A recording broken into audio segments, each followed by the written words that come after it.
فاخر کہتا ہے چاچو آ گئے تھے، میں تو ڈر ہی گیا تھا۔ فائزہ کہتی ہے کچھ بھی بات کا پتہ نہیں چلا کیا بات ہو رہی تھی۔ حمزہ کی کزن حمزہ کو کہتی ہے تم پھر اینی کو دیکھ رہے ہو، اگر ابو کو پتہ چلا وہ تمہیں دوبارہ لاہور بھجوا دیں گے۔ فاخر آمنہ سے بات کر رہا ہوتا ہے، آمنہ کہتی ہے میں تمہارے لیے بہت پوزیسو ہوں۔ فاخر جان بوجھ کر اسے چھیڑتا ہے اور کیوں ہو، وہ اسے آئی لو یو کہتا ہے اور کہتا ہے تم بھی اس کا جواب دو، تو وہ بھی اس کا جواب دے دیتی ہے۔ فاخر خوشی سے ڈانس کر رہا تھا، اوپر سے اس کی امی آ جاتی ہیں، کہتی ہیں مجھے سچ بتاؤ کس سے بات کر رہے تھے۔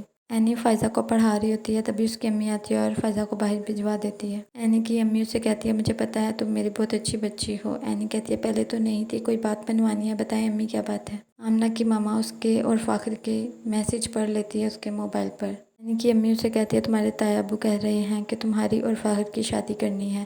اینی کہتی ہے میں یہ سب نہیں ہونے دوں گی اپنے ساتھ۔ آمنہ کی ماما اسے کہتی ہے میں تمہیں تمہاری خالہ کے پاس امریکہ بھجوا رہی ہوں۔ آمنہ کہتی ہے مجھے نہیں جانا امریکہ، اور وہ کھانے کے ٹیبل سے اٹھ کر چلی جاتی ہے۔ عائشہ حمید کو بتاتی ہے کہ اینی نہیں مان رہی، تو حمید غصے میں آ کر کہتا ہے تم مان کے ہو نا، بس بات ختم، شادی کی تیاریاں کرو۔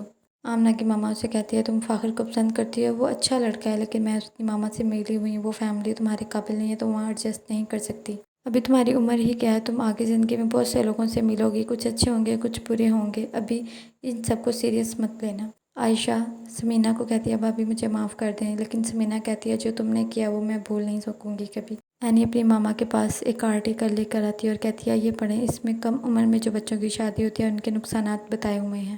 عائشہ کہتی ہے میں تمہارے بابا کے فیصلے کے آگے کچھ نہیں کر سکتی۔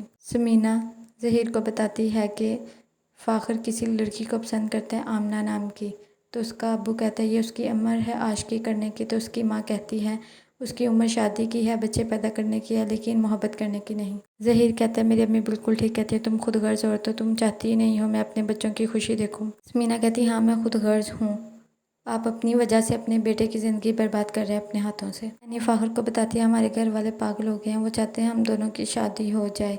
فاخر کہتا ہے اس بات کو سیریس مت لینا، میں نہیں کروں گا۔ یعنی کہتی ہے میں بھی تم سے نہیں کروں گی شادی۔ ظہیر نے زیور والے کو بلایا ہوتا ہے، سب زیور پسند کر رہے ہوتے ہیں، تو وہ عائشہ کو کہتا ہے کہ تم بھی اپنی پسند کا کچھ خرید دو۔ سمینہ کو بھی کہا جاتا ہے، لیکن سمینہ غصے سے اٹھ کر آ جاتی ہے۔ عائشہ کہتی ہے بھابھی آپ مجھ سے غصہ مت ہو۔ سمینہ کہتی ہے تم جاؤ زیورات دیکھو، تمہیں پہلے تو کبھی نصیب نہیں ہوا، نہ ہی تمہاری قسمت ایسی ہے کہ ایسے زیورات خرید سکو۔